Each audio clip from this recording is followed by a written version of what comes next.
Good morning. ચાલો, આજના લેક્ચરમાં આપણો ટોપિક છે કે પોટેન્શિયોમીટરની મદદથી આંતરિક અવરોધ મેળવવા માટેનું સૂત્ર તારવવાનું છે. આગળના લેક્ચરમાં આપણે પોટેન્શિયોમીટરના ઈએમએફની સરખામણી માટેનું સૂત્ર તારવી ગયા. ઈએમએફની સરખામણી બે E1 અને E2 ઈએમએફ વાળા બે કોષ હોય તો એ બંનેના ઈએમએફનું સૂત્ર E1 ના છેદમાં E2 બરાબર L1 ના છેદમાં L2 આ સૂત્રની મદદથી આપણે બંનેના ઈએમએફની સરખામણી કરી શકીએ. પોટેન્શિયોમીટરનો જ ઉપયોગ શા માટે કરેલો હતો? પોટેન્શિયલ વોલ્ટેજ માપવા માટે. કારણ કે વોલ્ટમીટર એનું આદર્શ પરિસ્થિતિવાળું વોલ્ટમીટર ન હોય એટલે પરિપથમાંથી વિદ્યુત પ્રવાહ પસાર થાય અને પ્રવાહ પસાર થાય તો ત્યાં ઈએમએફ નથી મળતો, ટર્મિનલ વોલ્ટેજ મળે છે. અને આગળના લેક્ચરમાં મેં તમને સમજાવેલું હતું કે જો બેટરીમાંથી પરિપથમાં બેટરીમાંથી પસાર થતો પ્રવાહ કંઈક પ્રવાહ પસાર થતો હોય તો ટર્મિનલ વોલ્ટેજ મળે, અને પ્રવાહ પસાર થતો ન હોય તો ત્યારે જે બે છેડા વચ્ચે મળે એ ઈએમએફ હોય. તો આજે આપણે આંતરિક અવરોધ મેળવવા માટેનું સૂત્ર સાબિત કરવાનું છે. આ બેટરી જે છે એનો આંતરિક અવરોધ મેળવવા માટેનું સૂત્ર. એ પહેલા હું યાદ કરાવી દઉં તો આપણે આવું ભણી ગયા હતા કે ઈએમએફમાંથી પસાર થતો પ્રવાહ મેળવવા માટેનું સૂત્ર હતું E છેદમાં બેટરીનો આંતરિક અવરોધ પ્લસ કંઈક બાહ્ય અવરોધ જોડેલો હોય તો એ. આ સૂત્ર હતું. બેટરીમાંથી પસાર થતો પ્રવાહ, બેટરી કેટલો પ્રવાહ ઉત્પન્ન કરી શકશે એનું સૂત્ર હતું I બરાબર E ના છેદમાં R પ્લસ R. મહત્તમ પ્રવાહ માટે શું હતું તો કે બાહ્ય અવરોધ 0 હોય તો ખાલી સૂત્ર હતું E upon R. આ સૂત્રનો આગળ ઉપયોગમાં આવશે. ચાલો, તો આગળના લેક્ચરમાં આપણે જોયું હતું એકમ લંબાઈ દીઠ અવરોધ અને એકમ લંબાઈ દીઠ પોટેન્શિયલ ડિફરન્સ phi બરાબર V upon L.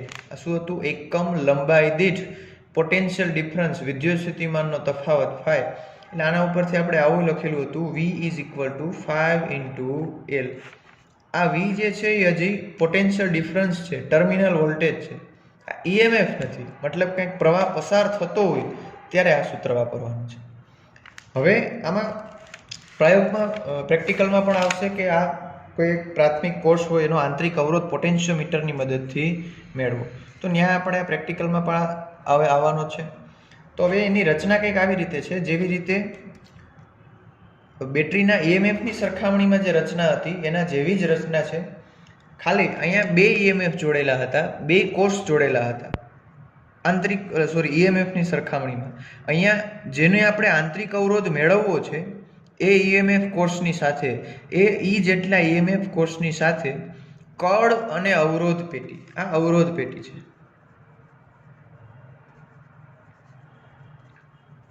અવરોધ પેટી એટલે એક પ્રકારનો અવરોધ જ છો, બદલાવી શકાય. આખું બોક્સ હોય એમાં કળો આપેલી હોય, જુદી જુદી કળ કાઢી એમાં અવરોધ બદલાવી શકાય. એ લેબમાં જોશો એટલે ખ્યાલ આવી જશે કોને કહેવાય અવરોધ પેટી. તો આંતરિક અવરોધ મેળવવા માટે જેનો આંતરિક અવરોધ શોધવાનો છે તે કોષની સાથે એક કળ અને અવરોધ પેટી સમાંતરમાં જોડવામાં આવે. જો અહીંયા બંને જંક્શન બને છે એટલે આ બંને છે એ સમાંતરમાં જોડેલા હશે, સમાંતરમાં જોડી દેવામાં આવે. હવે પહેલા શરૂઆત પ્રેક્ટિકલની કરવાની છે, અથવા તો જ્યારે થિયરી પણ લખો ત્યારે શરૂઆત એવી કરવાની છે કે સૌ પ્રથમ આ કળ જે છે એ કળ ખુલ્લી રાખવાની છે. અવરોધ પેટી સાથેની જે કળ જોડેલી છે એ કળને ખુલ્લી રાખવાની છે. તો અહીં આગળ વર્ણનમાં લખું છું કે કળ કે ને ખુલ્લી રાખી, કળ કે ખુલ્લી રાખતા. ચલો, આ જે કળ છે એ ખુલ્લી છે, મતલબ અહીંયાથી કાંઈ પણ પ્રવાહ પસાર થતો હશે નહીં. અહીંયાથી જેટલો પણ કાંઈ પ્રવાહ આવશે એ બધો પ્રવાહ આ કોષમાં થઈ અને ગેલ્વેનોમીટરમાં થઈ અને આવી રીતે પરિપથ પૂર્ણ થતો હશે. અત્યારે આ કળ ખુલ્લી છે, મતલબ કે અવરોધ પેટીમાંથી કાંઈ પણ પસાર થતો પ્રવાહ હશે નહીં. ખુલ્લી રાખતા અવરોધમાંથી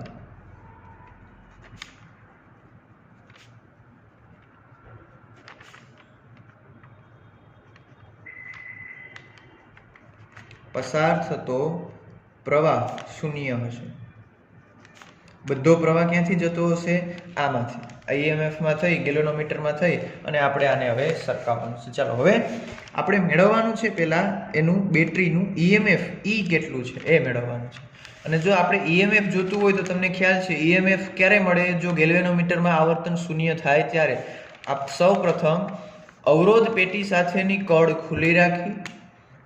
ખુલ્લી રાખીને હવે આપણે તટસ્થ બિંદુ મેળવવાનું છે, મતલબ કે ગેલ્વેનોમીટરમાં આવર્તન અહીંયા કળ સરકાવી અને શૂન્ય કરવાનું છે. ધારો કે આ બિંદુ આગળ, જે બિંદુને હું નામ આપું છું N1 આગળ ગેલ્વેનોમીટરમાં આવર્તન શૂન્ય બની છું, તો એવું કહ્યું કે N1 જે છે એ આપણા માટે શું બની ગયું છે? તટસ્થ બિંદુ.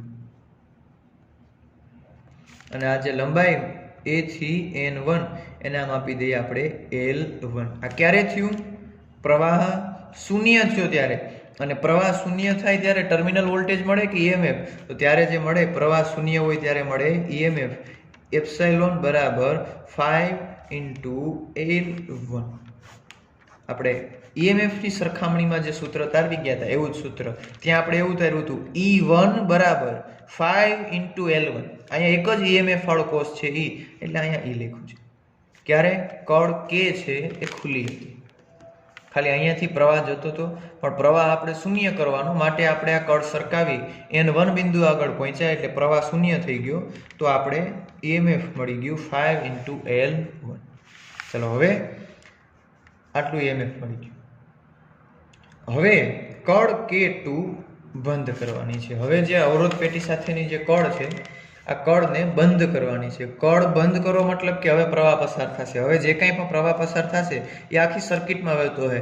આ બેટરીમાંથી પણ થશે અને અવરોધ પેટીમાંથી પણ પ્રવાહ જતો હશે. એનો મતલબ કે હવે અવરોધ પેટીમાંથી પણ કંઈક પ્રવાહ પસાર થતો હશે. અને અવરોધમાંથી કેટલો પ્રવાહ પસાર થશે? તો કે I બરાબર V/R. I બરાબર V/R. આ બેટરી વડે, આ EMF વડે આટલો.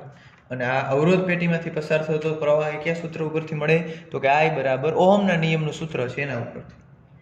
હવે આ કળ K2 આ કળ છે એને બંધ કરી દીધી, મતલબ કે પ્રવાહ હવે આખી સર્કિટમાં વહેતો હશે, પછી અહીંયાથી આમ જશે. તો હવે કળ બંધ કરી ફરીથી રીડિંગ લેવાનું છે. અને ધારો કે તટસ્થ બિંદુ આપણને મળે છે આ N2 બિંદુ આગળ. શરૂઆતમાં કળ ખુલ્લી, તો સમગ્ર પ્રવાહ આ EMF માંથી, આ E માંથી, બેટરીમાંથી, તો બંધ બિંદુ N1. હવે કળ બંધ કરી ફરી પાછું રીડિંગ લેવાનું છે, એટલે તટસ્થ બિંદુ મળે છે N2 આગળ. તો હવે આગળ લખું છું, કળ K બંધ કરી, કળ K બંધ કરતા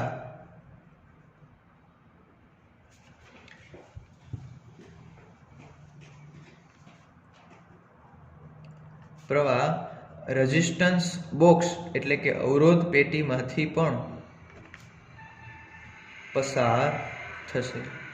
અને ત્યારે આપણને જે તટસ્થ બિંદુ મળે છે એ આ તટસ્થ બિંદુ આપણને કયું મળે છે? N2 જે છે એ આપણને તટસ્થ બિંદુ મળે છે. અને એની લંબાઈ N2 જેને આપણે કહી દઈએ L2. તો હવે જોજો, તટસ્થ બિંદુ મળી ગયું. માની લ્યો કે આપણે અહીંયાથી કળ K2 જે છે એ બંધ કરી દીધી. કળ K2 બંધ કરી એટલે આમાંથી સમગ્ર અવરોધ પેટીમાંથી પણ પ્રવાહ પસાર થતો હશે, અહીંયાથી પણ થતો હશે. ફરી પાછું આપણે રીડિંગ લેવાનું સ્ટાર્ટ કર્યું તો N2 બિંદુ આગળ ગેલ્વેનોમીટરમાં આવર્તન શૂન્ય થઈ ગયું.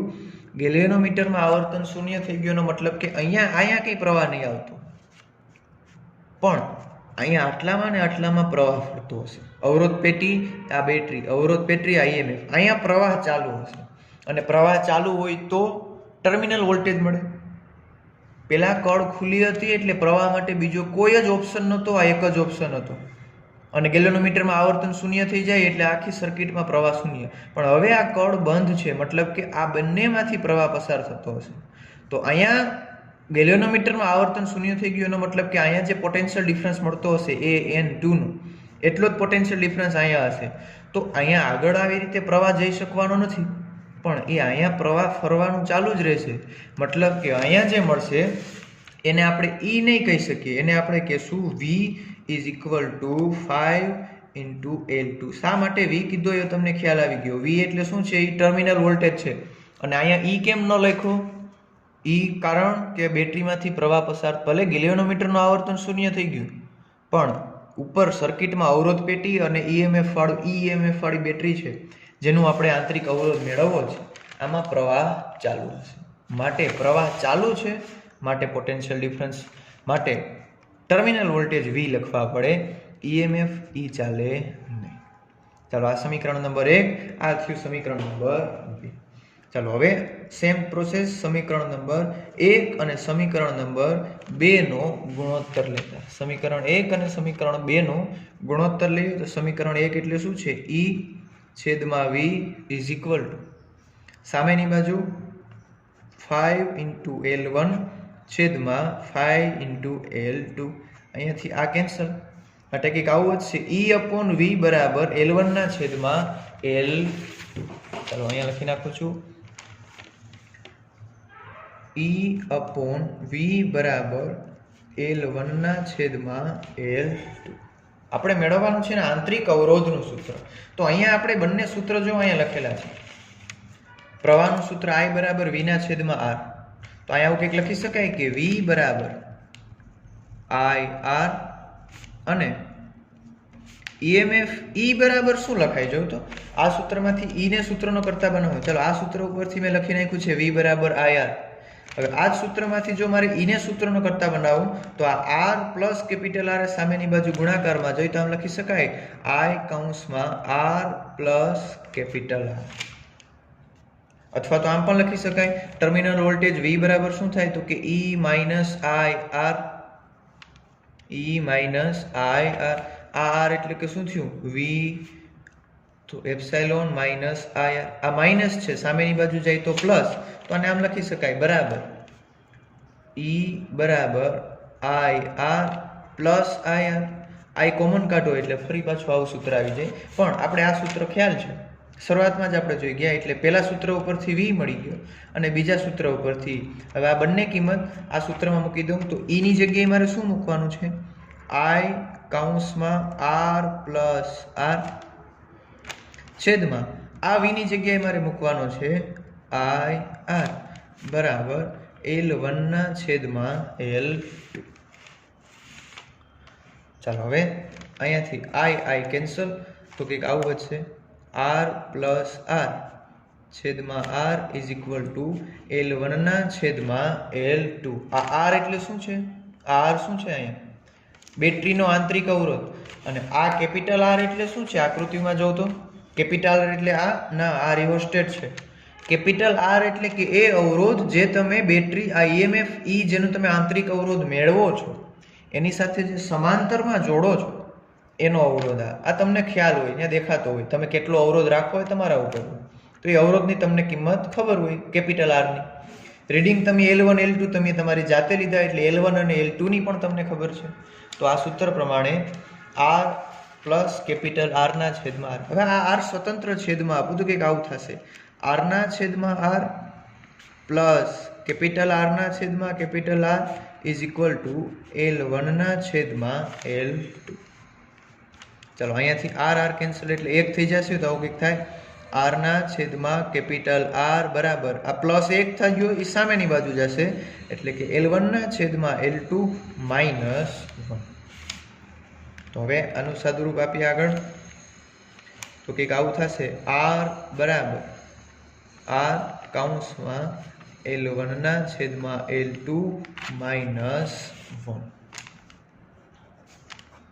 આ મળી ગયું બેટરીનું આંતરિક અવરોધ R મેળવવાનું સૂત્ર. R એટલે શું? R એટલે શું? L1 એટલે શું? અને L2 એટલે શું? ચાલો આ સ્મોલ r એટલે શું છે તો કે આપણે ખ્યાલ છે બેટરીનો આંતરિક અવરોધ.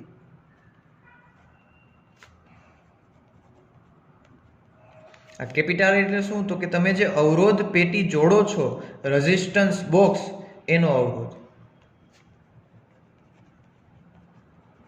આ L1 એટલે શું તો કે કળ કે ખુલ્લી હોય ત્યારે તટસ્થ બિંદુ, અને L2 કળ કે બંધ હોય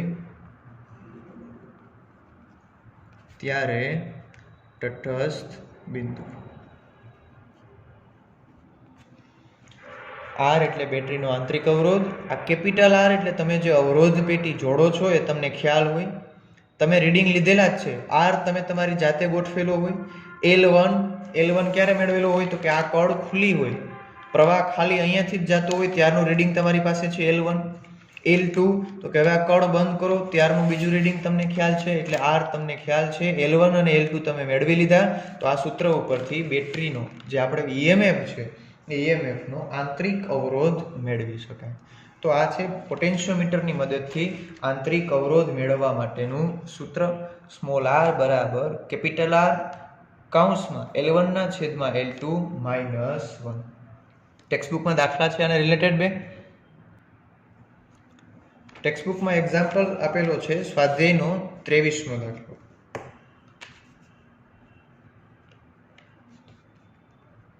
સ્વાધ્યાયનો દાખલા નંબર 23. ચાલો 23મા દાખલાની રકમ કંઈક આવી છે.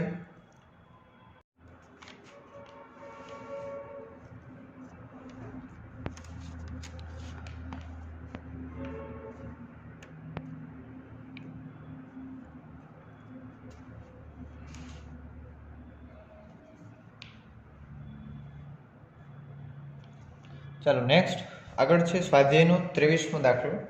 23મા દાખલાની રકમ કંઈક એવી છે.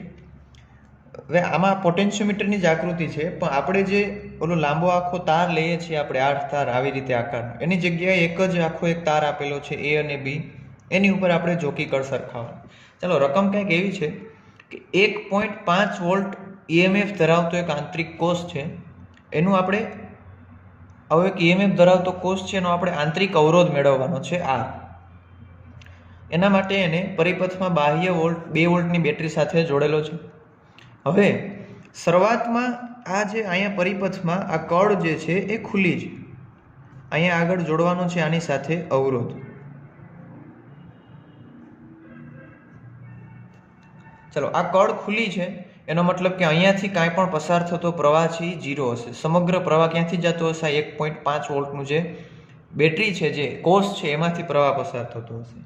હવે અહીંયાથી આપણે ગેલેનોમીટરની મદદથી તટસ્થ બિંદુ A થી B તરફ આપણે સરકાવતા ગયા, તો જ્યારે આ અવરોધમાંથી પસાર થતો પ્રવાહ શૂન્ય છે, જ્યારે આ કળ જે છે એ ખુલ્લી છે, ત્યારે તટસ્થ બિંદુ જે મળે છે એ મળે છે 76.3 સેન્ટીમીટર. હવે આ કળ બંધ કરવાની છે, એટલે કે હવે પ્રવાહ છે એ અવરોધમાંથી પણ પસાર થતો હશે. આ છે અવરોધ R, જેનું મૂલ્ય રકમમાં આપેલું છે 9 ઓહમ. હવે પ્રવાહ અહીંયાથી પસાર થતો હશે, ફરીથી આપણે રીડિંગ લેવાનું છે.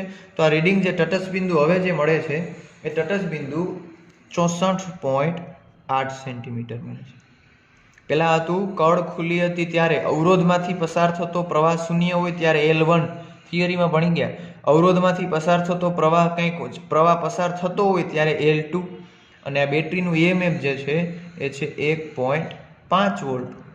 તો બેટરીનો આંતરિક અવરોધ R મેળવવાનો છે. તો ચાલો આંતરિક અવરોધ R નું આપણે સૂત્ર હમણાં ભણી ગયા. આંતરિક અવરોધ R મેળવવા માટેનું સૂત્ર, આંતરિક અવરોધ R બરાબર બાહ્ય જોડેલો અવરોધ કૌંસમાં પહેલું તટસ્થ બિંદુ છેદમાં બીજું તટસ્થ બિંદુ -1. Small r is equal to capital R કૌંસમાં L1/L2 -1. ચલો આમાં બધી કિંમત મૂકતા જઈએ તો ઇઝ ઇક્વલ ટુ આ R છે બાહ્ય અવરોધમાં જોડેલો છે એ કેટલો છે 9 ઓહમ, કૌંસમાં L1 આપણને મળે છે 76.3 સેન્ટીમીટર, L2 જે મળે છે એ 64.8 સેન્ટીમીટર -1. ચલો કિંમત મૂકી દીધી બધી. આનું સાદુરૂપ આપવાનું છે. ચલો આ અવરોધ થશે R ઇઝ ઇક્વલ ટુ આ જે બાહ્ય પરિપથમાં જોડેલો અવરોધ છે એ છે 9.5 ઓહમ. બાહ્ય પરિપથમાં જોડેલો અવરોધ છે 9.5 ઓહમ. તો આ કંઈક આવું થશે 9.5 કૌંસમાં આ આખાનું સાદુરૂપ આવે છે 0.177. આ બંનેનો ભાગાકાર -1. આ બંનેનો ભાગાકાર કરશો એટલે જવાબ આવશે 1.177 -1 એટલે કે 0.177. અને આ બંનેનો ગુણાકાર કરશો એટલે આંતરિક અવરોધ R આવશે 1.68 ઓહમ. આ જે કોષ છે એનો આંતરિક અવરોધ આટલો હશે અને એપ્રોક્સિમેટલી આને લખી શકાય 1.7 ઓહમ. સિમ્પલ આપણે સૂત્રની મદદથી આંતરિક અવરોધ મેળવી દીધો. આ સૂત્ર યાદ હોય તો ડેટા બધી જો રકમ આપેલી જ હતી રકમમાં તો એની મદદથી આપણે દાખલો ગણી શકીએ. આવો હજી એક દાખલો છે આપણે નેક્સ્ટ લેક્ચરમાં જોશું. આજના લેક્ચર માટે આટલું.